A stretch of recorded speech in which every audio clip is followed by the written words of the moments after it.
ಎಲ್ಲರಿಗೂ ನಮಸ್ಕಾರ. ನನ್ನ ಯೂಟ್ಯೂಬ್ ಚಾನಲ್ಗೆ ಸ್ವಾಗತ. ಆತ್ಮೀಯರೇ ಮತ್ತು ವಿದ್ಯಾರ್ಥಿಗಳೇ, ನಾನು ಉಡುಪಿ ದೊಡ್ಡನಗುಡ್ಡೆಯ ವಾಸಂತಿ ಅಂಬಲ್ಪಾಡಿ. ವಿದ್ಯಾರ್ಥಿಗಳೇ ಹಾಗೂ ಆತ್ಮೀಯರೇ, ನೀವಿನ್ನೂ ನನ್ನ ಚಾನಲ್ಗೆ ಹೊಸಬರಾಗಿದ್ದಲ್ಲಿ ಮೊದಲು ಸಬ್ಸ್ಕ್ರೈಬ್ ಮಾಡುವುದನ್ನು ಮರೆಯದಿರಿ. ಹಾಗೆ ಒಂದು ಲೈಕ್ ಕೊಡಿ, ಕಮೆಂಟ್ ಮಾಡಿ ಮತ್ತು ನಿಮ್ಮ ಸ್ನೇಹಿತರಿಗೂ ಕೂಡ ಶೇರ್ ಮಾಡಿ. ವಿದ್ಯಾರ್ಥಿಗಳೇ, ಇಂದಿನ ವಿಡಿಯೋದಲ್ಲಿ ರತ್ನಾಕರ ವರ್ಣಿ ಬರೆದ ಇದಿರನರಿಯಬೇಕು ತನ್ನನರಿಯಬೇಕು ಅನ್ನುವಂತಹ ಈ ಕಾವ್ಯ ಭಾಗವನ್ನು ನೋಡ್ತಾ ಹೋಗೋಣ. ವಿದ್ಯಾರ್ಥಿಗಳೇ, ಈಗಾಗಲೇ ಭರತೇಶ ವೈಭವ, ರತ್ನಾಕರ ವರ್ಣಿ ಬರೆದಂತಹ ಭರತೇಶ ವೈಭವ, ಇದರ ಸಾರಾಂಶವನ್ನು ಅಂದರೆ ಕಥೆಯನ್ನು ಈಗಾಗಲೇ ನಾನು ವಿಡಿಯೋ ಮಾಡಿ ಹಾಕಿದ್ದೇನೆ. ಅಲ್ಲಿಗೂ ಕೂಡ ಭೇಟಿ ನೀಡಿ. ನಿಮಗೆ ಕೊಟ್ಟಿರುವಂಥ ಈ ಭರತೇಶ ವೈಭವದಿಂದ ಆಯ್ದಂಥ ಸಂಧಿ 5ನೇ ಸಂಧಿಯನ್ನು ನಿಮಗೆ ಕೊಟ್ಟಿದ್ದಾರೆ. ಅದರಿಂದ ಕೆಲವೊಂದು ಪದ್ಯಗಳನ್ನು ಆಯ್ದು ಕೊಟ್ಟಿದ್ದಾರೆ. ಪದ್ಯ 29ರಿಂದ 104ರವರೆಗೆ ಆಯ್ದಂತಹ ಪದ್ಯಗಳನ್ನು ಇಟ್ಟಿದ್ದಾರೆ. ಮೊದಲಿಗೆ ನಾವು ರತ್ನಾಕರ ವರ್ಣಿ ಯಾರು ಅಂತ ನೋಡೋಣ. ಜೈನ ಧರ್ಮದ ಆಗರವಾದಂತಹ ದಕ್ಷಿಣ ಕನ್ನಡ ಜಿಲ್ಲೆಯ ಮೂಡಬಿದಿರೆ ರತ್ನಾಕರ ವರ್ಣಿಯ ಜನ್ಮಸ್ಥಳ. ರತ್ನಾಕರ ವರ್ಣಿ ಜೈನ ಕವಿ. ಈತನ ಕಾಲ ಸುಮಾರು 16ನೇ ಶತಮಾನ, ಅಂದರೆ ಕ್ರಿಸ್ತಶಕ 1560.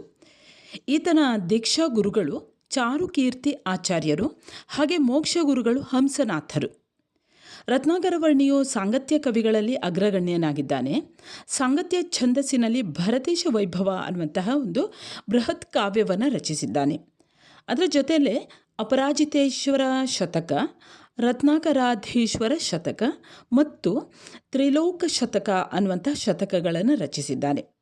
ಶೃಂಗಾರ, ಹಾಸ್ಯ, ಆಧ್ಯಾತ್ಮಗಳಲ್ಲಿ ರತ್ನಾಕರ ವರ್ಣಿಗೆ ತುಂಬ ಆಸಕ್ತಿ. ಇನ್ನು ಈ ಕಾವ್ಯ ಭಾಗದ ಆಶಯವನ್ನು ನೋಡಿಕೊಳ್ಳಿ. ಈ ಪಠ್ಯಭಾಗವನ್ನು ಅಂದರೆ ಈ ಕಾವ್ಯ ಭಾಗವನ್ನು ಭರತೇಶ ವೈಭವದಿಂದ ಆರಿಸಿಕೊಂಡಿದ್ದಾರೆ. ಆದಿನಾಥನ ಹಿರಿಯ ಮಗನಾದಂಥ ಭರತ, ಆತನಿಗೆ 2 ಪುತ್ರರಿರ್ತಾರೆ. ಹಾಗೆ ಜೊತೆಯಲ್ಲಿ ಬೇರೆ ಸಹೋದರರು ಕೂಡ ಇರ್ತಾರೆ.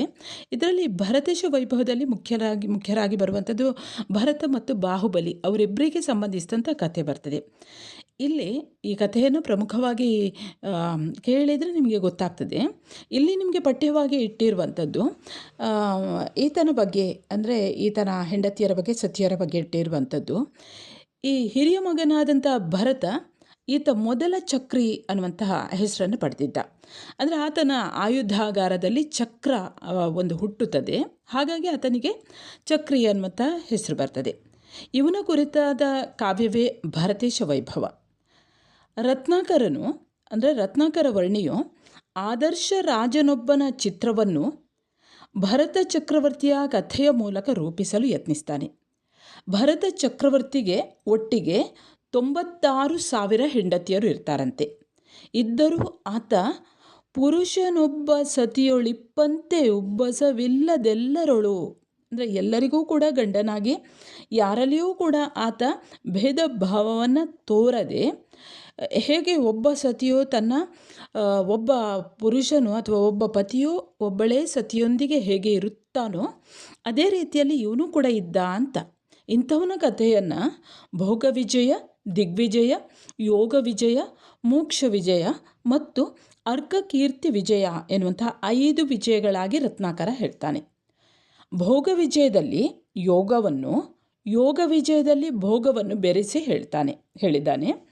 ಭೋಗ ವಿಜಯ ಭಾಗದಲ್ಲಿ ಭರತನು ಕಾವ್ಯ ಕೇಳುವ, ಸಂಗೀತಗೋಷ್ಠಿಯಲ್ಲಿ ಪಾಲ್ಗೊಳ್ಳುವ, ನರ್ತನ ನೋಡುವ, ಗಮಕ ಕೇಳುವ, ಹೀಗೆ ಹಲವಾರು ರೀತಿಯ ಕಲಾಭೋಗಗಳಲ್ಲಿ ಆತ ಪಾಲ್ಗೊಳ್ತಾನೆ. ಉಪ್ಪರಿಗೆ ಸಂಧಿ, ಅಂದರೆ ಇದು ಉಪ್ಪರಿಗೆ ಸಂಧಿ, ಬೇರೆ ಬೇರೆ ಸಂಧಿಗಳಿವೆ. ಇದು 5ನೇ ಸಂಧಿ, ಉಪ್ಪರಿಗೆ ಸಂಧಿ ಅನ್ನುವಂಥದ್ದು. ಉಪ್ಪರಿಗೆ ಸಂಧಿಯಲ್ಲಿ ಗಾಯಕಿಯರ ಸಂಗೀತಗೋಷ್ಠಿಯೊಂದರಲ್ಲಿ ಈತನು ತನ್ನ ಕೆಲವು ಸತಿಯರೊಂದಿಗೆ ಭಾಗವಹಿಸುವಂಥ ಚಿತ್ರಣವಿದೆ. ಅಲ್ಲಿಂದ ಈ ಕಾವ್ಯ ಭಾಗವನ್ನು ಆರಿಸಿ ನೀಡಲಾಗಿದೆ. ಅಂದರೆ ಇದು ಉಪ್ಪರಿಗೆ ಸಂಧಿ. ಕೆಲವು ಸತಿಯರೊಂದಿಗೆ ಆತ ಭರತನು ಸಂಗೀತಗೋಷ್ಠಿಯಲ್ಲಿ ಭಾಗವಹಿಸ್ತಾನೆ. ಈಗ ಕಾವ್ಯದ ಪ್ರಾರಂಭವನ್ನು ನೋಡಿ. ಎಲ್ಲವನ್ನು ನಾನು ಓದ್ತಾ ಹೋಗೋದಿಲ್ಲ, ಕೆಳಗಡೆ ಕೊಟ್ಟಿದೆ ನೋಡಿ, ನೋಡ್ತಾ ಹೋಗಿ. ಹೊಂಬಣ್ಣ ಮೇಯೊಳೋರ್ವಳು ಕಾಣಿಕೆಗೆ ಹೊಸ ನಿಂಬೆಯ ಹಣ್ಣು ಕೆಂಬಲ್ಲು ಮಿನುಗೆ ಕೈ ಮುಗಿದು ನಿಂದಳು ಹೊನ್ನ ಬೊಂಬೆಯಂತ ರಸನೊತ್ತಿನೊಳು. ಅಂದರೆ ಬಂಗಾರದ ಬಣ್ಣ ಉಳ್ಳವಳು ಅಂದರೆ ಹೊಂಬಣ್ಣದಾಕೆ ಹೊನ್ನಿನ ಬಣ್ಣ ಉಳ್ಳವಳು ಒಬ್ಬ ಹೆಂಡತಿ ಹೊಸ ನಿಂಬೆ ಹಣ್ಣನ್ನು ಕಾಣಿಕೆ ಇತ್ತು. ಅಂದರೆ ರಾಜರ ಹತ್ತಿರ ಇವರೆಲ್ಲರೂ ಬರ್ತಾರೆ. ಅರಸಿಯರು ಎಲ್ಲರೂ ಕೂಡ ಬಹಳಷ್ಟು ಸಂತೋಷದಿಂದ ಆ ಉಪ್ಪರಿಗೆಗೆ ಅವರೆಲ್ಲ ಹೋಗ್ತಾರೆ. ಅಂದರೆ ಅಲ್ಲಿ ಭರತ ಚಕ್ರವರ್ತಿ ಇದ್ದಾನೆ. ಅವರೆಲ್ಲರೂ ಒಬ್ಬೊಬ್ಬರೇ ರಾಜನಲ್ಲಿಗೆ ಹೋಗಿ ತಾವು ಏನೇನು ತೆಗೆದುಕೊಂಡು ಬಂದಿದ್ದಾರೋ, ಅಂದರೆ ಕಾಣಿಕೆಯನ್ನು ಹಿಡ್ಕೊಂಡು ಬಂದಿದ್ದಾರೋ ಅದೆಲ್ಲವನ್ನು ಒಬ್ಬೊಬ್ಬರಾಗಿ ರಾಜನಿಗೆ ಒಪ್ಪಿಸುವಂಥದ್ದು. ಅಂದರೆ ಮೊದಲಿಗೆ ಇವಳು ಬರ್ತಾಳೆ. ಹೊಂಬಣ್ಣದಾಕೆ ಹೊಸ ನಿಂಬೆ ಹಣ್ಣನ್ನು ಕಾಣಿಕೆ ಇತ್ತು, ಹೊನ್ನಿನ ಬೊಂಬೆಯಂತೆ, ಹೊನ್ನಿನ ಬಂಗಾರದ ಬೊಂಬೆಯ ಹಾಗೆ ಹಲ್ಲನ್ನು ತೋರಿಸುತ್ತಾ, ಚಂದದ ಹಲ್ಲನ್ನು ತೋರಿಸುತ್ತಾ ಹೊನ್ನಿನ ಬೊಂಬೆಯ ಹಾಗೆ ರಾಜನ ಹತ್ತಿರದಲ್ಲಿ ಬಂದು ನಿಲ್ತಾಳಂತೆ. ಹೊನ್ನ ಬೊಂಬೆಯಂತೆ ನಿಂತುಕೊಂಡಳು. ನೀಲಾಂಗಿಯೋರ್ವಳು ಬಂದು ಕಾಣಿಕೆಗೊಂದು ನೀಲಾಂಬುಜವ ತಂದಿತ್ತು, ಮೇಲೆ ಕೈ ಮುಗಿದು ನಿಂದಳು ಇಂದ್ರ ನೀಲದ ಪುತ್ಥಳಿಯಂತೆ. ಇನ್ನೊಬ್ಳು ಬರ್ತಾಳೆ. ಅವಳು ಹೇಗೆ ಅಂದರೆ, ನೀಲಾಂಗಿಯ ನೀಲಾಂಬುಜವನ್ನು, ರಾಣಿಯೋ ಹೊಂದಾವರೆಯನ್ನು ರಾಜನಿಗೆ ಕಾಣಿಕೆಯಾಗಿ ಇಡ್ತಾರೆ. ಅದೇ ರೀತಿಯಲ್ಲಿ ಕೆಂಪಿಯೋರ್ವಳು ಬಂದು ರಾಯನ ಹಸ್ತಕ್ಕೆ ಸಂಪಿಗೆ ಹೂಗಳ ನೀಡಿ ಪೆಂಪಿಂದ ಕೈ ಮುಗಿದು ಅಬಲೆಯರೆಲ್ಲರ ಗುಂಪಿನೊಳಗೆ ನಿಂದಳು ಒಡನೆ. ಆ ಎಲ್ಲ ರಾಣಿಯರು ತಾವು ತಂದಂತಹ ಕಾಣಿಕೆಗಳನ್ನು, ಉಡುಗೊರೆಗಳನ್ನು ಒಬ್ಬೊಬ್ಬರಾಗಿ ರಾಜನಿಗೆ ಕೊಡ್ತಾ ಇದ್ದಾರೆ. ಹೇಗೆ ಹೊಂಬಣ್ಣದಾಕೆ ಹೊಸ ನಿಂಬೆ ಹಣ್ಣನ್ನು ತಂದು ಆತನಿಗೆ ಇತ್ತು ಹೊನ್ನ ಬೊಂಬೆಯಂತೆ ನಿಂತುಕೊಳ್ತಾಳೆ. ಅದೇ ರೀತಿ ನೀಲಾಂಗಿಯು ನೀಲಾಂಬುಜವನ್ನು ಅಂದರೆ ತಾವರೆಯನ್ನು ತಂದು, ನೀಲಿ ಬಣ್ಣದ ತಾವರೆಯನ್ನು ಕೊಟ್ಟು ನೀಲಿಯ ಪುತ್ಥಳಿಯಂತೆ, ನೀಲಿ ಬಣ್ಣದ ಪುತ್ಥಳಿ ಅಂದರೆ ವಿಗ್ರಹದ ಹಾಗೆ ಆಕೆ ಅಲ್ಲಿ ಇರುವಂತಹ, ಅಂದರೆ ಪಕ್ಕದಲ್ಲಿ ಕಾಣಿಕೆಯನ್ನು ಇತ್ತು ನಿಂತಹ ರಾಣಿಯರೊಂದಿಗೆ ಆಕೆಯೂ ಕೂಡ ನೀಲಾಂಗಿ ಹೋಗಿ ನಿಂತ್ಕೊಳ್ತಾಳೆ. ಇನ್ನು ಕೆಂಪಿಯೋರ್ವಳು ಬಂದು ರಾಯನ ಹಸ್ತಕ್ಕೆ ಸಂಪಿಗೆ ಹೂಗಳ ನೀಡಿ ಪೆಂಪಿಂದ ಕೈ ಮುಗಿದು ಅಬಲೆಯರೆಲ್ಲರ ಗುಂಪಿನೊಳಗೆ ನಿಂದಳು. ಅಂದರೆ ಕೆಂಪಿಯೋರ್ವಳು ಅಂದರೆ ಕೆಂಬಣ್ಣವನ್ನು ಹೊಂದಿದಂತಹ ಇನ್ನೊಬ್ಬಳು ರಾಣಿ ಬರ್ತಾಳೆ. ಅವಳು ಬಂದು ರಾಜನ ಹಸ್ತಕ್ಕೆ ರಾಜನ ಕೈಯಲ್ಲಿ ಸಂಪಿಗೆ ಹೂವನ್ನು ನೀಡ್ತಾಳಂತೆ. ಸಂಪಿಗೆ ಹೂವನ್ನು ನೀಡಿ ಪೆಂಪಿಂದ ಕೈ ಮುಗಿದಳು. ಬಹಳ ಹೆಮ್ಮೆಯಿಂದ ರಾಜನಿಗೆ ಕೈ ಮುಗಿಯುತ್ತಾಳೆ, ಭರತ ಚಕ್ರವರ್ತಿಗೆ ಕೈಯನ್ನು ಮುಗಿಯುತ್ತಾಳೆ. ಹಾಗೆ ಈ ಒಂದು ಸಂಪಿಗೆ ಹೂವನ್ನು ನೀಡಿ ಉಳಿದ ರಾಣಿಯರೊಂದಿಗೆ ಹೋಗಿ ಆಕೆ ನಿಂತ್ಕೊಳ್ತಾಳೆ. ಇನ್ನು ಮುಂದೆ ಕರಿಯಳೊಬ್ಬಳು ಬಂದು ಚಕ್ರವರ್ತಿಗೆ ತನ್ನ ಕರಕುಶಲದೊಳು ರಚಿಸಿದ ಸುರಗಿಯ ಮಾಲೆಯ ನಿತ್ತಳು, ರತಿದೇವಿ ಸುರಗಿಯ ಮದನಿಗೆ ಈವಂತೆ. ಅಂದರೆ ಇನ್ನೊಬ್ಬಳು ಬರ್ತಾಳೆ. ಯಾವ ರೀತಿ ರತಿದೇವಿಯು ಸುರಗಿಯನ್ನು ಮದನನಿಗೆ ಕೊಡುವಂತೆ, ಮದನ ಅಂದರೆ ಮನ್ಮಥನಿಗೆ ಕೊಡುವ ಹಾಗೆ ಒಬ್ಬಳು ರಾಣಿಯು ಬಂದು ಅವಳೇನು ಮಾಡ್ತಾಳೆ, ತಾನೇ ಕರಕುಶಲದಿಂದ ಅಂದರೆ ತನ್ನ ಕೈಯಿಂದ ರಚಿಸಿದಂತಹ ಆ ಸುರಗಿಯ ಮಾಲೆಯನ್ನು ರಾಜನಿಗೆ ಕೊಟ್ಟಳು. ಮುಂದೆ ಯಾರು ಬರ್ತಾರೆ ನೋಡಿ. ಬಟ್ಟ ಜವ್ವನೆಯೋರ್ವಳು ಅಡಿಯಿಟ್ಟು ಕಾಣೆಗೆ ಬೆಟ್ಟದಾವರೆಯ ತಂದಿತ್ತು, ನಿಟ್ಟಿಸಿ ಕೈ ಮುಗಿದು ಅರಸನ ಗದ್ದುಗೆ ಮುಟ್ಟಿ ನಿಂದಳು ವಿಭವದೊಳು. ಅಂದರೆ ಇನ್ನೊಂದು ರಾಣಿ ಬರ್ತಾಳೆ. ಅವಳು ಆ ರಾಜನ ಹತ್ತಿರಕ್ಕೆ ಹೋಗಿ ಆ ರಾಣಿಯು ಬೆಟ್ಟದಾವರೆಯನ್ನು ಕಾಣಿಕೆಯಾಗಿ ಆ ರಾಜನಿಗೆ ತಂದು ಕೊಡ್ತಾಳೆ. ಬಟ್ಟ ಜವ್ವನೆ, ಬಹಳ ಯೌವನವನ್ನು ಹೊಂದಿದಂತಹ ಆ ರಾಣಿ ಆ ಭರತ ಚಕ್ರವರ್ತಿಗೆ ಆ ತಾವರೆಯನ್ನು ತೆಗೆದುಕೊಂಡು ಹೋಗಿ ಕೊಡ್ತಾಳೆ. ಬೆಟ್ಟ ತಾವರೆಯನ್ನು ತಗೊಂಡು ಬಂದು ಕೊಟ್ಟು ಆತನಿಗೆ ಕೈ ಮುಗಿದು ಬಹಳ ಗದ್ದುಗೆಯನ್ನು ಮುಟ್ಟಿ, ರಾಜ ಕುಳಿತಂತಹ ಆ ಸಿಂಹಾಸನವನ್ನು ಮುಟ್ಟಿ ವಿಭವದೊಳು ಬಹಳ ಅಂದವಾಗಿ ಸೊಗಸಾಗಿ ಆಕೆ ಹೋಗಿ ಉಳಿದ ರಾಣಿಯರೊಂದಿಗೆ ಹೋಗಿ ನಿಂತುಕೊಳ್ತಾಳಂತೆ. ಮುಂದೆ ಇನ್ನೊಂದು ರಾಣಿ ಬರ್ತಾಳಂತೆ. ಅವಳು ಹೇಗೆ ಬರ್ತಾಳೆ ಅಂತ ನೋಡಿ. ಅಂಜುತಂಜುತ ಬಾಲೆ ಬಂದು ಓರ್ವಳು ಅರಸಗೆ ಕೆಂಜಾಜಿ ಸರ ಕೊಡುವಾಗ, ಕೆಂಜಾಜಿ ಜಗುಳಿತು ಕಾಣಿಕೆಯೆಲ್ಲ ಪುಷ್ಪಾಂಜಲಿ ಎಂದರಾಳಿಯರು.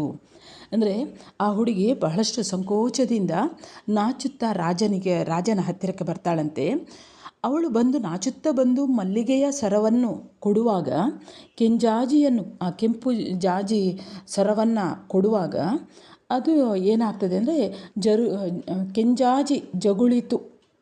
ಆ ಕೆಂಜಾಜಿ ಹೂವು ಅದೆಲ್ಲವೂ ಕೂಡ ಸರಿದು ಹೋಯ್ತಂತೆ, ಅಂದರೆ ಅದು ಜಾರಿ ಹೋಗ್ತದೆ.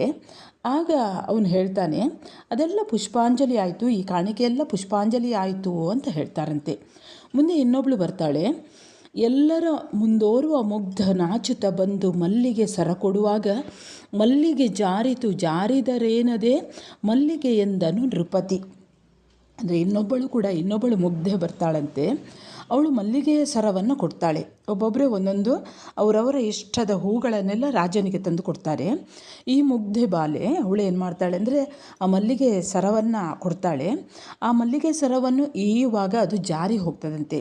ಆಗ ರಾಜ ಹೇಳ್ತಾನೆ, ಮಲ್ಲಿಗೆ ಜಾರಿದರೇನು, ಅದು ನಮ್ಮಲ್ಲಿಗೆ ಅಂತ ಸರಸವಾಡಿದನು ನೃಪತಿ ಅಂದರೆ ರಾಜ ಭರತನು ಈ ರೀತಿ ಅವಳಿಗೆ ಅವಳ ಜೊತೆಯಲ್ಲಿ ಸರಸವಾಡ್ತಾನಂತೆ. ಹೀಗೆ ಮುಂದೆ ಯಾರು ಯಾವ ಹೂ ಕೊಡ್ತಾರೆ ಅಂತ ನೋಡುವ. ಭಾವಗೆ ಕಾಣ್ಕೆ ಇಕ್ಕೆಂದು ಕಿವಿಯಲ್ಲಿ ಭಾವಕಿಯರು ಪೇಳೆ ನಗುತ್ತ ಮಾವಿನ ತಳಿರ ತಂದಿತ್ತಳು ಓರ್ವಳು ತನ್ನ ಮಾವನ ಮಗನ ಹಸ್ತದೊಳು. ಅಂದರೆ ಭರತ ಚಕ್ರವರ್ತಿಗೆ ತಾನು ತಂದಂತಹ ಈ ಒಂದು ಕಾಣಿಕೆಯನ್ನು ಕೊಡಲು ನಾಚಿಕೊಂಡಾಗ ಉಳಿದವರು ಭಾವಗೆ ಅಂದರೆ ಮಾವನ ಮಗನಿಗೆ ಹೆಚ್ಚಾಗಿ ಭಾವ ಅಂತ ಹೇಳುವಂಥದ್ದು ನಿಮ್ಗೆ ಗೊತ್ತಿದೆ. ಅದಕ್ಕೆ ಈ ಹುಡುಗಿಗೆ ಹೇಳ್ತಾರಂತೆ, ಆತನಿಗೆ ನೀನು ತಂದಂತಹ ಕಾಣಿಕೆಯನ್ನು ಕೊಡು ಅಂತ ಉಳಿದವರು ಕೇಳಿಕೊಂಡಾಗ, ಅಂದರೆ ಭರತ ಚಕ್ರವರ್ತಿಗೆ ತನ್ನ ಮಾವನ ಮಕ್ಕಳನ್ನು ಕೂಡ ಆತ ಮದುವೆ ಆಗಿದ್ದಾನಂತೆ. ಅದೆಲ್ಲ ಆ ಕಥೆಯಲ್ಲಿ ಬರ್ತದೆ. ಆಗ ಈ ಹುಡುಗಿ ನಗುತ್ತಾ ಬಂದು ಮಾವಿನ ತಳಿರ ತಂದಿತ್ತಳು ಓರ್ವಳು. ಆ ರಾಣಿಯರಲ್ಲಿ ಒಬ್ಬ ರಾಣಿ ತಾನು ತಂದಂತಹ ಮಾವಿನ ತಳಿರು ಚಿಗುರೆಲೆಗಳಿಂದ ಮಾಡಿದಂಥ ಹಾರವನ್ನು ಈ ರಾಜನಿಗೆ ಅವಳು ನಗುತ್ತಾ ಮಾವನ ಮಗನ ಹಸ್ತದಲ್ಲಿ ಕೈಯಲ್ಲಿ ಇಡ್ತಾಳಂತೆ. ಇನ್ನೊಬ್ಬಳು ರಾಣಿ ಚೆಂಗಣಗಿಲೆ, ಆ ಕೆಂಪಾದ ಕಣಗಿಲೆಯ ಹೂವಿನ ಹಾರವನ್ನು ಹಿಡ್ಕೊಂಡು ಬಂದಿದ್ದಾಳಂತೆ. ಅವಳು ಬರುವಾಗ ತುಂಬಿಗಳೆಲ್ಲ ಬಂದಿದ್ದಾವಂತೆ. ಸುತ್ತಿ ಸುಳಿದು ತುಂಬಿಗಳು ಮೇಲೆ ಹೀಲಿಯ ಸತ್ತಿಗೆಯಂತೆ ರಾಜಿಸಲು ಮತ್ತ ಕಾಶಿನಿ ಬಂದು ಚಿಂಗಣಗಿಲ ಕಾಣ್ಕೆ ಇತ್ತು ಕೈ ಮುಗಿದಳು ಓಜೆಯಳು.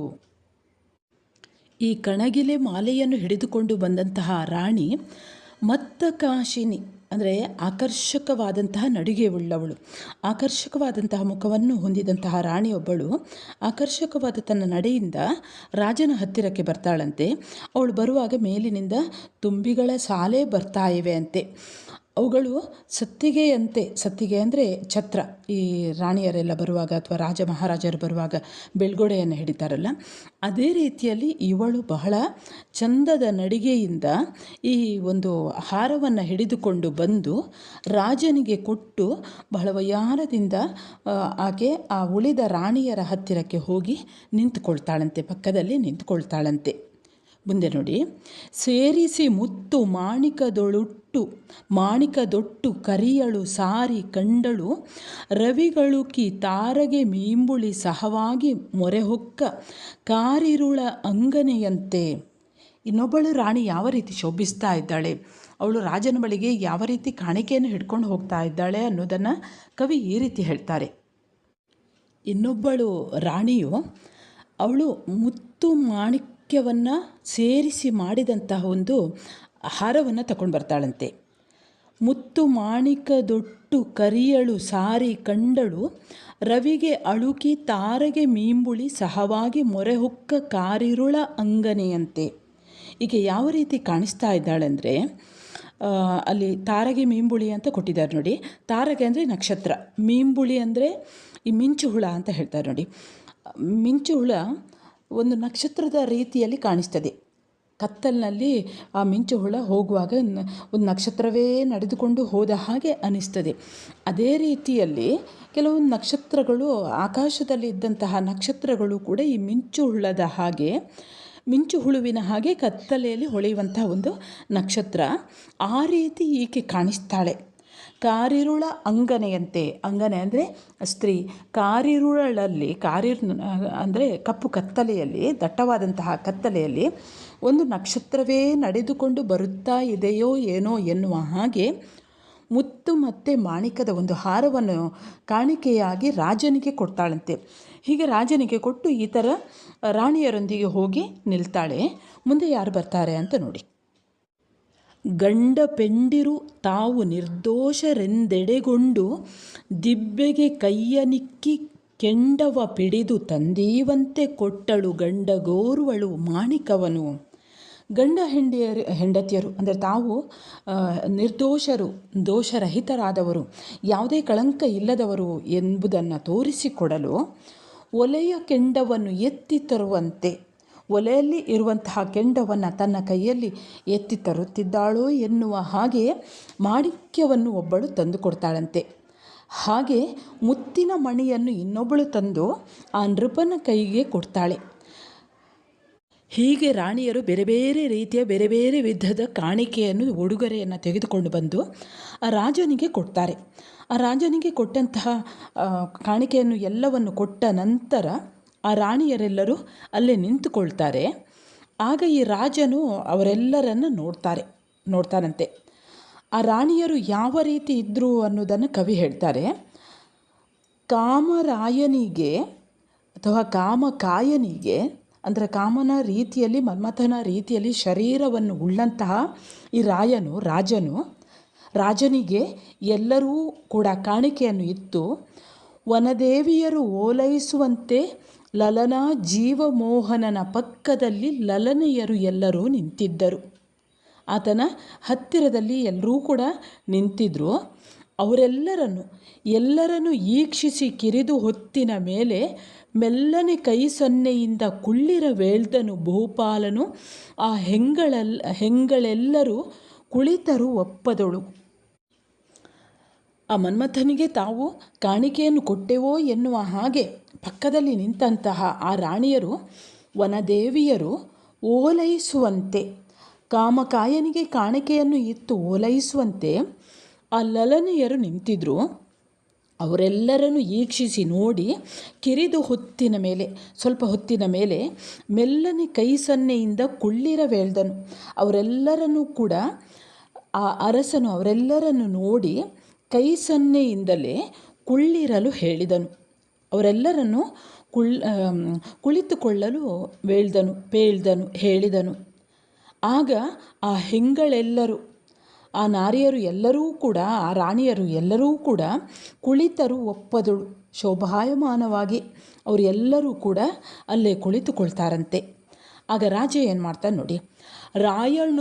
ರಾಯ ನೋಡಿದನು ಗಾಯಕಿಯರ ಮೊಗವನ ಗಾಯಕಿಯರು ನೋಟ ವರಿಯಲು ಠಾಯೆ ಬಜಾವಣೆ ಗಮಕವೆಸೆಯೇ ಪಾಡಲಾಯತವಾದರೂ ಕೂಡೆ.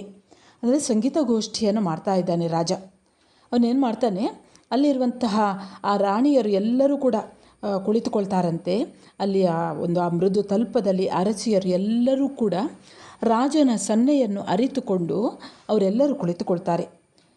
ಅವರು ಕುಳಿತುಕೊಳ್ಳುವಾಗ ಅಲ್ಲೇ ಇದ್ದಂತಹ ಆ ಗಾಯಕಿಯರ ಮುಖವನ್ನು ರಾಜ ನೋಡ್ತಾನೆ. ಹಾಡುಗಾರ್ತಿಯರು, ಸಂಗೀತಗಾರ್ತಿಯರು ಯಾರೆಲ್ಲ ಇದ್ದಾರೆ ಅವರೆಲ್ಲರ ಮುಖವನ್ನು ರಾಜ ನೋಡಿದಾಗ ಅವರು ಆ ನೋಟವನ್ನು ಅರಿಯಲು, ತಮಗೆ ರಾಜ ಹಾಡಲು ಹೇಳುತ್ತಿದ್ದಾನೆ ಎನ್ನುವ ಹಾಗೆ ಆ ನೋಟದ ಆಯವನ್ನು ಅರಿತು ಠಾಯೆ ಬಜಾವಣೆ ಗಮಕವೆಸೆಯುವಂತೆ ಹಾಡಲನುವಾದರು. ಅವರು ಹಾಡಲು ಅನುವಾದರು. ಕೂಡಲೇ ಅವರು ಹಾಡಲಿಕ್ಕೆ ಶುರು ಮಾಡ್ತಾರೆ. ಅವರು ಯಾವ ರೀತಿ ಹಾಡ್ತಾ ಇದ್ದಾರೆ ಅನ್ನೋದನ್ನು ನೋಡಿ. ನೋಟ ರಾಯನ ಮೇಲೆ ನೆನಹು ರಾಗದ ಮೇಲೆ ನೀಟ ತಂತಿಯ ಮೇಲೆ ಬೆರಳು ಚಾಟು ಕಾತಿಯರು ಚಾಂದಸಿಕೆಯ ನೂಂಕಿ ಸಘಾಟಿಕೆಯಿಂದ ಪಾಡಿದರು. ಹೀಗೆ ಆ ಸಂಗೀತಗಾರ್ತಿಯರು ರಾಜನು ಹಾಡಲು ಆಜ್ಞೆಯನ್ನು ಕೊಟ್ಟ ತಕ್ಷಣ, ಅಂದರೆ ಆತನ ಕಣ್ಣೋಟವನ್ನು ಅರಿತು ಅವರು ಹಾಡಲು ಶುರು ಮಾಡ್ತಾರಂತೆ. ಅವರು ಹೇಗೆ ಹಾಡುತ್ತಾ ಇದ್ದಾರೆ ಅಂದರೆ, ಅರೆತೆರೆದ ತಾವರೆಯಲ್ಲಿ ಇರುತ್ತಿದ್ದಂತಹ ಮರಿದುಂಬಿಯೇ ಸ್ವರ ಮಾಡಿ ಹೊರಡುವ ಹಾಗೆ ತಮ್ಮ ಹೊರಡುವಂತೆ, ಅಂದರೆ ಮರಿದುಂಬಿಯೇ ಸ್ವರ ಮಾಡಿ ಹೊರಡುವ ರೀತಿಯಲ್ಲಿ ಅವರು ತಮ್ಮ ಬಾಯಿಯನ್ನು ತೆರೆದು ಅವರು ಆಲಾಪವನ್ನು ಶುರು ಮಾಡ್ತಾರಂತೆ. ಆ ಚಾಟುಗಾತಿಯರು ಚಾಂದಸಿಕೆಯ ನೂಂಕಿ ಸಘಾಟಿಕೆಯಿಂದ ಪಾಡಿದರು. ಅವರ ಆಲಾಪನೆಯನ್ನು ಶುರು ಮಾಡ್ತಾರೆ. ಅವರ ನೋಟ ಹೇಗಿತ್ತು ಅಂದರೆ, ನೋಟ ರಾಯನ ಮೇಲೆ, ನೆನಹುರಾಗದ ಮೇಲೆ, ನೀಟತಂತಿಯ ಮೇಲೆ ಬೆರಳು. ಅವರು ನೋಡ್ತಾ ಇದ್ದಾರೆ, ರಾಯನನ್ನು ನೋಡ್ತಾ ಇದ್ದಾರೆ. ಅಂದರೆ ಭರತ ಚಕ್ರವರ್ತಿ ಅಷ್ಟು ಸೌಂದರ್ಯವನ್ನು ಹೊಂದಿದವನು. ಅವರ ನೋಟ ರಾಯನ ಮೇಲೆ, ನೆನಪು ರಾಗದ ಮೇಲೆ, ಬೆರಳು ತಂತಿಯ ಮೇಲೆ, ಹೀಗೆ ಚಾಂದಸಿಕೆಯನ್ನು ನೂಕಿ ಘಾಟಿಕೆ ಎಂದವರು ಹಾಡಿದರು. ಹೀಗೆ ಹಾಡನ್ನು ಹಾಡ್ತಾರಂತೆ. ಅವರು ಯಾವ ರೀತಿ ಹಾಡನ್ನು ಹಾಡ್ತಾ ಇದ್ದಾರೆ ನೋಡಿ. ಜಕ್ಕವಕ್ಕಿಗಳು ಸೂರ್ಯನ ಮುಂದೆ ದುಗುಡವನಿಕ್ಕಿ ನುಂದನಿ ಮಾಡುವಂತೆ, ಚೊಕ್ಕರಾಯನ ಮುಂದೆ ಮನದ ಜಾಡ್ಯವನ್ನು ಒಕ್ಕಲಿಕ್ಕಿ ಹಾಡಿದರು ಗಾಡಿಯೊಳು. ಅಂದರೆ ಅವರು ಹಾಡಲಿಕ್ಕೆ ಶುರು ಮಾಡ್ತಾರೆ. ಆ ಹಾಡು ಯಾವ ರೀತಿ ಇತ್ತು? ಜಕ್ಕವಕ್ಕಿಗಳು ಸೂರ್ಯನ ಮುಂದೆ ತಮ್ಮ ದುಃಖವನ್ನೆಲ್ಲ ಕಳೆದುಕೊಂಡು ನುಂದನಿ ಮಾಡುವಂತೆ, ಆ ಜೊಕ್ಕರಾಯನ ಮುಂದೆ ತಮ್ಮ ಮನಸ್ಸಿನ ಜಾಡ್ಯಗಳನ್ನೆಲ್ಲ ಒತ್ತಟ್ಟಿಗಿಟ್ಟು ಗಾಡಿಯಿಂದ ಹಾಡಿದರು. ಬಹಳ ಇಂಪಾಗಿ ಹಾಡಿದರು. ಹೇಗೆ ಆ ಜಕ್ಕವಕ್ಕಿಗಳು ಸೂರ್ಯನ ಮುಂದೆ ತಮ್ಮ ದುಃಖವನ್ನೆಲ್ಲ ಕಳೆದುಕೊಂಡು ನುಣ್ಣನೆಯ ದನಿಯಿಂದ ಹಾಡ್ತದೋ, ಅದೇ ರೀತಿ ಈತನನ್ನು ನೋಡಿ, ಈ ಸೂರ್ಯನ ಹಾಗೆ ಇರುವಂತಹ, ಈ ಮನ್ಮಥನ ಹಾಗೆ ಇರುವಂತಹ ಭರತನನ್ನು ನೋಡಿ ತಮ್ಮ ಮನಸ್ಸಿನ ಏನೆಲ್ಲ ಜಾಡ್ಯಗಳು ಇದ್ದವು ಅದೆಲ್ಲವೂ, ಅಂದರೆ ಅಚಿಂತಗಳು ಇರ್ಬೋದು, ಏನೇ ಇರ್ಬೋದು, ಅದೆಲ್ಲವನ್ನು ಪಕ್ಕಕ್ಕಿಟ್ಟು ಒತ್ತಟ್ಟಿಗಿಟ್ಟು ಬಹಳ ಗಾಡಿಯಿಂದ, ಬಹಳ ಸೊಬಗಿನಿಂದ ಅವರು ಹಾಡ್ತಾರಂತೆ. ಮುಂದೆ ಅವರು ಹೇಗೆ ಹಾಡ್ತಾರೆ ನೋಡಿ. ಸಿಕ್ಕಿದ ನಲ್ಲಳು ಮುನಿದ ನಲ್ಲರ ಮುಂದೆ ಬಿಕ್ಕಳಿಸುತ್ತಾ ನುಡಿದಂತೆ, ಲೆಕ್ಕ ಬವಣೆಯಾಗಿ ಕೊರಳು ಕುಣಿದು ದನಿಯಿಕ್ಕಲು ರಾಗ ರಂಜಿಸಿತು. ಮೊದಲಿಗೆ ಅವರು ಉದಯ ರಾಗವನ್ನು ಹಾಡ್ತಾರೆ. ಅಂದರೆ ಈ ಪದ್ಯ ಭಾಗದಲ್ಲಿ ನಿಮಗೆಲ್ಲ ಅದು ಸ್ವಲ್ಪ ಕೇಳಿಸ್ಕೊಳ್ಳಷ್ಟೇ. ಮೊದಲವರು ಉದಯ ರಾಗವನ್ನು ಚಕ್ರೇಶ್ವರನು ಅನುರಾಗಿಸುವಂತೆ ರಾಗಿಸಿದರು. ಆ ಉದಯ ರಾಗವನ್ನು ಚಕ್ರೇಶ್ವರನು ತನ್ನೊಳಗೆ ಅನುರಾಗಗೊಳಿಸುವಂತೆ ಅವರು ಹಾಡ್ತಾರಂತೆ. ಆ ವೇಳೆಯಲ್ಲಿ ಅಮರೇಂದ್ರನು ಅತ್ತ ಸುಳಿದನಾದರೆ ಅವನು ಮುಂದೆ ಹೋಗದೆ ಅಲ್ಲಿಯೇ ನಿಂತು ಆ ಗಾನವನ್ನು ಆಲಿಸುತ್ತಿದ್ದನು. ಅಷ್ಟು ಇಂಪಾಗಿ ಅವರು ಹಾಡನ್ನು ಹಾಡ್ತಾ ಇದ್ದಾರಂತೆ. ಆ ಗಾಯಕಿಯರು ಸಂಗೀತ ಸಮುದ್ರವನ್ನು ಹೊಕ್ಕು ಮುಕ್ಕಳಿಸಿ ಮುತ್ತುಗಳನ್ನೇ ಉಗುಳುವಂತೆ ಗಳ ತುಂಬಿ ಗಾನವನ್ನು ತೆಗೆದು ಬಾಯಿಯನ್ನು ತೆರೆದು ಅದರ ಸುಳುಹನ್ನು ತೋರಿದರು. ಅಂದರೆ ಇಲ್ಲಿ ಯಾವ ರೀತಿ ಅಂದರೆ, ಅನೇಕ ಸಮಯದ ನಂತರ ಸಿಕ್ಕಂತಹ ನಲ್ಲನ ಮುಂದೆ ನಲ್ಲೆಯು ಬಿಕ್ಕಳಿಸುವ ರೀತಿಯಲ್ಲಿ ನುಡಿದಂತೆ ಲೆಕ್ಕ ಬವಣೆಯಾಗಿ ಕೊರಳು ಕುಣಿದು ದನಿಯಿಕ್ಕಲು ರಾಗ ರಂಜಿಸಿತು. ಈ ರೀತಿ ಅವರು ಹಾಡ್ತಾ ಇದ್ದಾರೆ ಅನ್ನುವಂಥದ್ದು. ಅವರು ಈ ರೀತಿ ಹಾಡ್ತಾ ಇರುವ ಹಾಗೆ ಉಕ್ಕಂದವಾಗಿ ತುಂಬಿದ್ದ ಆ ಗಾನರಸವನ್ನು ದಿಕ್ಕು ದಿಕ್ಕಿಗೆ ಚಿಮ್ಮುವ ಹಾಗೆ ಅವರು ತಾನಗಳನ್ನು ತಂದು ಕೊರಳಲ್ಲಿ ಚಿಮ್ಮಿಸ್ತಾರಂತೆ. ಶ್ರೀದೇವಿ ಶೋಭನವನ್ನು ಹಾಡ್ತಾರೆ. ಆ ಶೋಭನ ಹೇಗಿತ್ತು ಅಂದರೆ, ನಾಭಿಯಿಂದ ಎಬ್ಬಿಸಿ ಎದೆಯಲ್ಲಿ ಓಲಾಡಿಸಿ ಕಂಠದಲ್ಲಿ ಶೋಭೆಯನ್ನು ಉಂಟು ಮಾಡಿ ಅರಸನು ಮೆಚ್ಚುವಂತೆ ಅವರು ಹಾಡ್ತಾರೆ. ಕೇಳುವವರಿಗೆ ಜ್ಞಾನೋದಯವಾಗುವಂತೆ ಉದಯ ರಾಗದಲ್ಲಿ ಅರುಹನನ್ನು ಒಲಿದೊಲಿದು ಹಾಡಿದರು. ಮುಂದೆ ನೋಡಿ. ನೆರವಾಗು ಗಾನ ಕೇಳೇಳೆಂದು ಮಲಗಿದ್ದ ಸರಸ್ವತಿಯನು ಜಾಣೆ ತನ್ನ ಬೆರಳಿಂದ ಮಿಡಿವಂತೆ, ಭಾರಿ ದಂಡಿಗೆ ಗೌರ್ವ ತರಳಾಕ್ಷಿ ಮಿಡಿದಳಂಗುಲಿಯ. ಅಂದರೆ ಯಾವ ರೀತಿ ಅವರು ಹಾಡ್ತಾ ಇದ್ದಾರೆ ಅಂದರೆ, ನೆರವಾಗು ಗಾಯನಕ್ಕೆ ಏಳು ಏಳು ಎಂದು ಮಲಗಿದ್ದ ಸರಸ್ವತಿಯು ಮಲಗಿಕೊಂಡಿದ್ದಂತಹ ಸರಸ್ವತಿ, ಆಕೆಯೂ ಕೂಡ ಹಾಡುವವಳೆ. ಹಾಗಾಗಿ ತಮಗೆ ನೆರವಾಗು, ಸಹಾಯವನ್ನು ಮಾಡು ಅನ್ನುವ ರೀತಿಯಲ್ಲಿ ಮಲಗಿಕೊಂಡಿದ್ದಂತಹ ಸರಸ್ವತಿಗೆ ಏಳು ಏಳು ಎಂದು ಆಕೆಯನ್ನು ತನ್ನ ಬೆರಳುಗಳಿಂದ ಮಿಡಿಯುವಂತೆ ದೊಡ್ಡ ದಂಡಿಗೆಯನ್ನೊಬ್ಬಳು ಮಿಡಿಯುತ್ತಿದ್ದಳು. ಭಾರೀ ದಂಡಿಗೆಗಳನ್ನು ಓರ್ವ ತರಳಾಕ್ಷಿ, ಒಬ್ಬಳು ಸಂಗೀತಗಾರ್ತಿ, ಮಿಡಿದಳು ಅಂಗುಲಿ ಅಂದರೆ ಬೆರಳುಗಳಿಂದ ತನ್ನ ಸರಸ್ವತಿಯನ್ನೇ ಏಳು ಏಳು ಎನ್ನುವ ರೀತಿಯಲ್ಲಿ ತನ್ನ ಬೆರಳುಗಳಿಂದ ಮಿಡಿಯುವಂತೆ ದೊಡ್ಡ ದಂಡಿಗೆಯನ್ನು ಒಬ್ಬಳು ಮಿಡಿಯುತ್ತಿದ್ದಳು. ಹಾಗೆ ನಿದ್ರಿಸ್ತಾ ಇದ್ದಂತಹ ನಲ್ಲನನ್ನು ಮುದ್ದಿಸಿ ಕರೆಯುವ ಹಾಗೆ ಒಬ್ಬಳು ತರುಣಿ ಆ ದಂಡಿಗೆಯನ್ನು ಮಿಡಿತಾ ಇದ್ಲಂತೆ. ಹೀಗೆ ಆದರೆ ಇಲ್ಲಿ ಭರತ ಚಕ್ರವರ್ತಿ ಕೊನೆಗೆ ಅವನು ವೈರಾಗ್ಯ ಬಂದು ಹೊರಡುವಂಥದ್ದು. ವೈರಾಗ್ಯ ಬಂದು ಹೋಗುವ ಮೊದಲೊಮ್ಮೆ ಇವರನ್ನೆಲ್ಲ ನೋಡಲಿಕ್ಕೆ ಅವನು ಬಂದಿರುವಂಥದ್ದು. ಆ ಕಥಾಭಾಗದಲ್ಲಿ ನೀವು ಗಮನಿಸಿರ್ಬೋದು, ಕಥೆಯನ್ನು ಕೇಳಿದ್ದಿದ್ದರೆ. ಇಲ್ಲಿ ಹೀಗೆಲ್ಲ ಸಂಗೀತವನ್ನು ಹಾಡ್ತಾ ಇದ್ದಂತಹ ರಾಜನಿಗೆ ಯಾವ ರೀತಿ ಅಂದರೆ ಆತ ಅವರೊಂದಿಗೆ ಸಂತೋಷದಿಂದ ಕಾಲ ಕಳೆಯುತ್ತಾನೋ ಎನ್ನುವ ಹಾಗೆ ಆ ಹಾಡು ಕೇಳಿಸ್ತಾ ಇತ್ತು. ಆದರೆ ಇಲ್ಲಿ ಈ ರಾಜನಿಗೆ ಈ ಹಾಡುಗಳೆಲ್ಲ, ಈ ಸಂಗೀತ ಯಾವ ರೀತಿ ಕೇಳಿಸ್ತಾ ಇತ್ತು ಅನ್ನೋದನ್ನು ಇಲ್ಲಿ ಕವಿ ಹೇಳ್ತಾರೆ. ನೀರಸವಿ ಸಂಸಾರವೆಂದು ನೆನೆದು ಹೇಸಿ ಬೆರಳ ಮಿಡಿವಳೋ ಎಂಬಂತೆ ನರನಾಥನೆದೆಗೆ ಕಾಣಿಸಿತಾಕೆ ತಂತಿಯ ಬೆರಳಿಂದ ಮಿಡಿದ ಬಿನ್ನಾಣ. ಅವರು ಆ ಹಾಡ್ತಾ ಇದ್ದಂತಹ ಆ ದಂಡಿಗೆಯನ್ನು ಮಿಡಿಯುತ್ತಾ ಇದ್ದಂತಹ ರೀತಿ ಈ ರಾಜನಿಗೆ ಹೇಗೆ ನಿದ್ರಿಸಿದ್ದ ನಲ್ಲನನ್ನು ಮುದ್ದಿಸಿ ಕರೆಯುತ್ತಾ ಸರಸಕ್ಕೆ ಏಳಿಸುವಂತೆ ತರುಣಿಯೊಬ್ಬಳು ದಂಡಿಗೆಯನ್ನು ಮಿಡಿಯುತ್ತಾ ಇದ್ಲು. ಆದರೆ ಆ ಒಂದು ಧ್ವನಿ ರಾಜನಿಗೆ ಬೇರೆ ರೀತಿಯಲ್ಲಿ ಕೇಳಿಸ್ತಾ ಇತ್ತು. ಆದರೆ ಅರಸನಿಗೆ ಅದು ಹೊಳೆಯುತ್ತಿದ್ದ ರೀತಿಯೇ ಬೇರೆ. ನೀರಸವು ಈ ಸಂಸಾರ, ಈ ಸಂಸಾರ ಅನ್ನುವಂಥದ್ದು ನೀರಸ, ಅದರಲ್ಲಿ ಯಾವುದೇ ರೀತಿಯ ಹೊಳಹು ಇಲ್ಲ. ಹಾಗಾಗಿ ನೀರಸವು ಈ ಸಂಸಾರವೆಂದು ನೆನೆದು ಹೇಸಿ ಹೇಸಿ ಬೆರಳನ್ನು ಮಿಡಿವಳೋ ಎಂಬಂತೆ. ಈ ರಾಜನು ಸಂಸಾರ ಅನ್ನುವಂಥದ್ದು ನೀರಸವಾಗಿದ್ದದ್ದು, ಹಾಗಾಗಿ ಅದನ್ನೆಲ್ಲ ನೆನೆದು ಹೇಸಿ ಹೇಸಿ ಬೆರಳನ್ನು ಮಿಡಿಯುವಳೋ ಎನ್ನುವ ಹಾಗೆ ರಾಜನಿಗೆ ಅರಿವಾಗ್ತದೆ. ಪರಮಂಡಲವನ್ನು ಗೆದ್ದ ರಾಜನು ಮೆಚ್ಚುವಂತೆ ಕರ್ಮವೆಂಬ ವೈರಿಮಂಡಲವನ್ನು ಗೆದ್ದವನಾದ ಭರತೇಶನನು ಪರಮಂಡಲವ ಗೆಲ್ಲುವ ಮೆಚ್ಚಿ ಕರ್ಮವೆಂಬರು ಮಂಡಲವ ಗೆಲ್ದವನ ಸ್ವರಮಂಡಲದಿಂದ ಪಾಡಿದ ರಾಲಿಸಿ ಸುರಮಂಡಲ ಸೋಲ್ದುದೆನಿಸಿ. ಅಂದರೆ ಆ ಗಾಯಕಿಯರು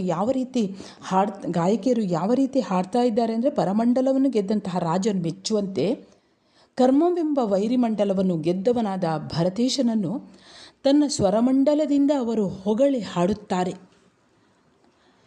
ಮುಂದೆ ಗಾಯಕಿಯರು ವಾಣಿ ನುಡಿಸುವ ವೀಣೆಯ ತಂತಿಯದು ದೊಡ್ಡ ನೇಣೆಂದು ನಗುವ ಚೆಲ್ವಿಕೆಯ ವೀಣೆಯ ನುಡಿಸುತ್ತಾ ಪಾಡಿದರು ವೀಣಾಳಾಪಾಯರೊಲ್ದು.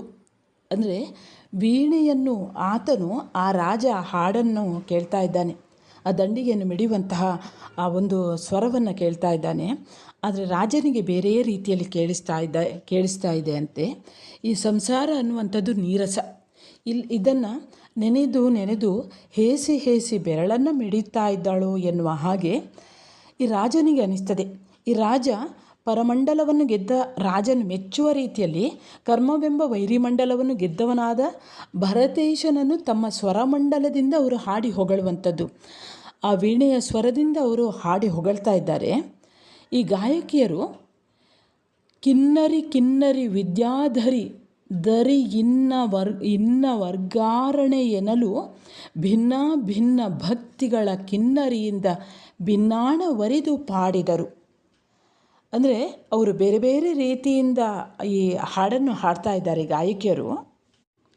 ಕಿನ್ನರಿ ಅಂದರೆ ಅರ್ಧ ಮಾನವ ದೇಹ ಮತ್ತು ಪಕ್ಷಿಯ ದೇಹ ಅನ್ನುವಂತಹ ಅರ್ಥ ಬರ್ತದೆ.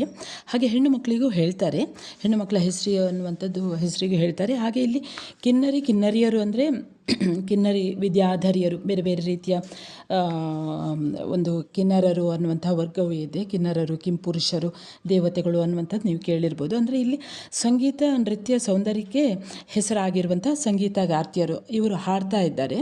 ಇವರು ವೀಣೆಯನ್ನೆಲ್ಲ ನುಡಿಸ್ತಾ ಇದ್ದಾರೆ. ಬೇರೆ ಬೇರೆ ರೀತಿಯ ಭಕ್ತಿಯಿಂದ ಅವರು ಹಾಡ್ತಾ ಇದ್ದಾರೆ ಅನ್ನುವಂಥದ್ದು. ಅಂದರೆ ಇಲ್ಲಿ ಯಾವ ರೀತಿ ಅವರು ಹಾಡ್ತಾ ಇದ್ದ ಹಾಗೆ ರಾಜನ ಮನಸ್ಸನ್ನು ಅರಿತುಕೊಳ್ತಾರೆ. ಅಂದರೆ ರಾಜ ಸಂಸಾರ ನೀರಸವಾದುದು ಅನ್ನುವಂಥದ್ದು ಅವನ ತಲೆಯಲ್ಲಿ, ಅಂದರೆ ತಾನಿನ್ನು ವೈರಾಗ್ಯವನ್ನು ಪಡಿಬೇಕು, ಆಧ್ಯಾತ್ಮದ ಕಡೆಗೆ ಹೋಗಬೇಕು, ಈ ಸಂಸಾರದಲ್ಲಿ ಇದ್ದದ್ದು ಸಾಕು ಅನ್ನುವಂಥ ಭಾವನೆಗಳು ಅವನ ಒಳಗೆ ಬಂದಿರ್ತದೆ. ಹಾಗಾಗಿ ಅವನ ಮನಸ್ಸಿನ ಭಾವನೆಗಳನ್ನು ಕೂಡ ಅರಿತುಕೊಳ್ತಾರೆ. ಹಾಗಾಗಿ ಅರುಹಂತ ದೇವನ ಸಿದ್ಧರ ಮುನಿಗಳ ಸ್ಮರಿಸಿ ಚಕ್ರೇಶನ ಮನದ ಪರಿಯನು ಅರಿದು ಭೋಗ ಯೋಗಗಳೆರಡನ್ನು ಬೆರೆಸಿ ಹಾಡಿದರು ನೀರೆಯರು. ರಾಜನಿಗೆ ಅವರು ಹಾಡ್ತಾ ಇರುವಂಥ ಒಂದು ಹೊಳಹೆ ಬೇರೆ ಆಗಿತ್ತು, ಭಾವನೆಯೇ ಬೇರೆ ಅವನಲ್ಲಿ ಬರ್ತಾ ಇದ್ದದ್ದು. ಹಾಗಾಗಿ ಆ ಗಾಯಕಿಯರು ಅರುಹಂತ ದೇವನನ್ನು, ಸಿದ್ಧರನ್ನು, ಮುನಿಗಳನ್ನು ಸ್ಮರಿಸಿ ಭರತೇಶನ ಮನಸ್ಸಿನ ರೀತಿಯನ್ನು ಅರಿತು ಭೋಗ ಯೋಗಗಳು ಎರಡನ್ನೂ ಬೆರೆಸಿ ಅವರು ಹಾಡಲಿಕ್ಕೆ ಶುರು ಮಾಡ್ತಾರಂತೆ. ಸುಖವನ್ನು ಅನುಭವಿಸುವುದು ಸುಲಭವೇ ಅನ್ನುವ ರೀತಿಯಲ್ಲಿ. ಅಂದರೆ ಸದರವೇ ಸುಖವ ಅನುಭವಿಸುವನೆಂಬುದನ್ನು ಹಂಸನ ಚಿಂತೆ ಬೇಕು, ಇದಿರ ನರಿಯಬೇಕು, ತನ್ನ ನರಿಯಬೇಕು, ಚದುರು ಬೇಕೆಂದು ಪಾಡಿದರು. ಅಂದರೆ ಈ ಹಾಡ್ತಾ ಇರುವಂಥ ಗಾಯಕಿಯರು ಕೂಡ ಭರತೇಶನ ಮನಸ್ಸಿನ ಒಂದು ಭಾವನೆಗಳನ್ನು ಅರಿತುಕೊಳ್ತಾರಂತೆ. ಅಂದರೆ ಕೆಲವೊಂದು ವ್ಯಕ್ತಿಗಳು ಇರ್ತಾರೆ, ಅವರು ಏನೇನೋ ಮಾತನಾಡ್ತಾ ಹೋಗ್ತಾರೆ, ಎದುರಲ್ಲಿ ಇರುವವರ ಮನಸ್ಸಿನ ಒಳಗೆ ಯಾವ ಭಾವ ಇದೆ ಅನ್ನೋದನ್ನು ಅರಿತುಕೊಳ್ಳೋದಿಲ್ಲ. ಅವನ ಮನಸ್ಸಿನ ಒಳಗೆ ದುಃಖ ಉಂಟಾ, ಸಂತೋಷ ಉಂಟಾ, ಖುಷಿ ಉಂಟಾ ಅನ್ನೋದನ್ನು ಅರಿತುಕೊಂಡು ನಾವು ಮಾತನಾಡ್ತಾ ಹೋಗಬೇಕಂತೆ. ಇಲ್ಲಿ ಈ ಗಾಯಕರು ಹಾಡ್ತಾ ಇದ್ರು. ಅವರು ಏನು ಮಾಡಿದರು, ರಾಜನ ಮನಸ್ಸಿನ ಒಳಗೆ ಇರುವಂಥದ್ದನ್ನು ಅವರು ಅರಿತುಕೊಳ್ತಾರೆ. ಸದರವೇ ಸುಖವ ತಾನನು ಅನುಭವಿಸುವೆನು ಎಂಬುದರ ಚಿಂತೆ ಬೇಕು, ಇದಿರನು ಅರಿಯಬೇಕು, ತನ್ನನ್ನು ಅರಿಯಬೇಕು. ಅಂದರೆ ನಿಮಗೆ ಈ ಪದ್ಯ ಭಾಗದ ಶೀರ್ಷಿಕೆ ಪಾಠದ ಹೆಸರನ್ನೇ ಇದೇ ಕೊಟ್ಟಿದ್ದಾರೆ. ಅಂದರೆ ಇವರೆಲ್ಲರನ್ನು ಅರ್ಹಂತ ದೇವನನ್ನು, ಸಿದ್ಧರನ್ನು, ಮುನಿಗಳನ್ನು ಸ್ಮರಿಸಿ ಭರತೇಶನ ಮನಸ್ಸಿನ ರೀತಿಯನ್ನು ಅರಿತು ಭೋಗ ಯೋಗಗಳು ಎರಡನ್ನೂ ಬೆರೆಸಿಕೊಂಡು ಹಾಡ್ತಾರೆ. ಸುಖವನ್ನು ಅನುಭವಿಸುವುದು ಏನು ಸುಲಭವೇ, ಅದಕ್ಕೆ ಇಹಪರದ ಚಿಂತೆ ಬೇಕು. ಅದನ್ನು ಹೇಳುವಂಥದ್ದಿಲ್ಲಿ ಇಹಪರದ ಚಿಂತೆ ಬೇಕು, ಇದಿರನ್ನು ತಿಳಿಯಬೇಕು, ತನ್ನನ್ನೂ ತಿಳಿಯಬೇಕು, ಎಲ್ಲಕ್ಕೂ ಮೇಲಾಗಿ ಚತುರತನವಿರಬೇಕು. ಎರಡೂ ಕಣ್ಣುಗಳಿಂದಲೂ ಕೂಡ ಲೋಕವನ್ನು ಕಾಣಬೇಕು, ತನ್ನನ್ನು ತಿಳಿಯಬೇಕು, ಎಲ್ಲವನ್ನೂ ಕೂಡ ಇದಿರನ್ನು ತಿಳಿಯಬೇಕು, ಎದುರಲ್ಲಿ ಇದ್ದವರನ್ನೇ ತಿಳಿದುಕೊಳ್ಬೇಕು, ಎದುರಲ್ಲಿ ಏನಾಗ್ತಾ ಇದೆ ಅನ್ನೋದನ್ನು ಕೂಡ ತಿಳಿದುಕೊಳ್ಬೇಕು, ತನ್ನನ್ನು ಕೂಡ ತಾನು ಹೇಗೆ ಅನ್ನೋದನ್ನು ಕೂಡ ತಿಳಿದುಕೊಳ್ಬೇಕು. ಅದಕ್ಕಿಂತ ಮುಖ್ಯವಾಗಿ ಜಾಣ್ಮೆ ಇರಬೇಕು, ಚುರುಕಿರಬೇಕು, ಚತುರತನವೂ ಬೇಕು, ಚತುರತನವೂ ಕೂಡ ಬೇಕು ಅನ್ನೋದನ್ನು ಇಲ್ಲಿ ಹೇಳ್ತಾರೆ.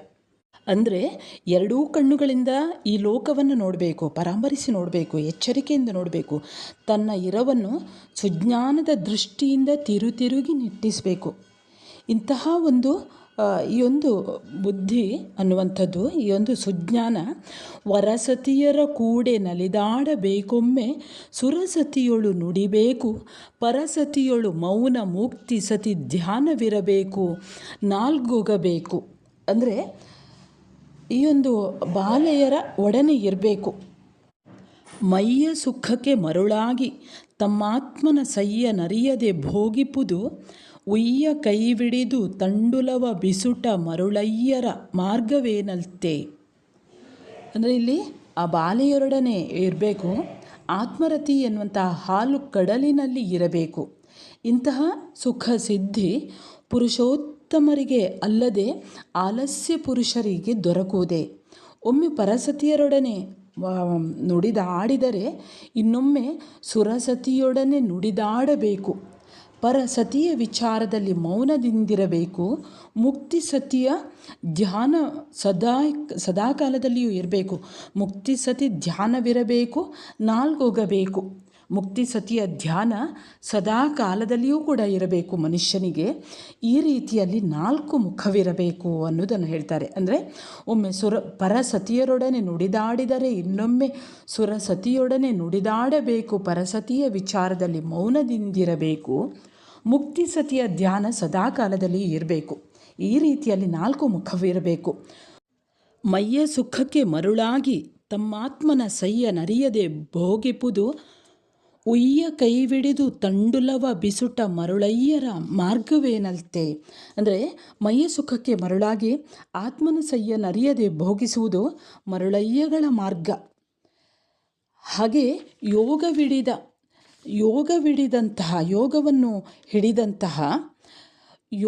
ಹಿಡಿದ ಭೋಗಿಗಳ ಬಳಿ ಎಲ್ಲ ಗುಣಗಳು ತಾವಾಗಿಯೇ ಬರುವವು. ಪರುಷದ ಮಣಿ ಇರುವವನಿಗೆ ಎಲ್ಲ ಸಿರಿಗಳು ದೊರಕುವಂತೆ, ಪರಬ್ರಹ್ಮನ ಅನುಭವವಿರುವವನಿಗೆ ಎಲ್ಲ ಸಿರಿಗಳೂ ಕೂಡ ದೊರಕುವಂತೆ, ಪರಬ್ರಹ್ಮನ ಅನುಭವ ಯಾರಿಗೆ ಇರುತ್ತದೋ ಅವರಿಗೆ, ಅನುಭವವಿರುವವನಿಗೆ ದೊರಕಲಾರದ ದೊಡ್ಡಿತು ಎಂಬುದುಂಟೆ. ಒಬ್ಬಳ ಮೇಲೆ ತನಗೆ ಸೋಲವಿದ್ದರೂ ದುಬ್ಬಗಾಣಿಸನದ ನುಡಿದು, ಒಬ್ಬ ಪುರುಷ ಒಬ್ಬ ಸತಿಯೊಳು ಇಪ್ಪಂತಿಹ ಒಬ್ಬಸವಿಲ್ಲವೆಲ್ಲರೊಳು.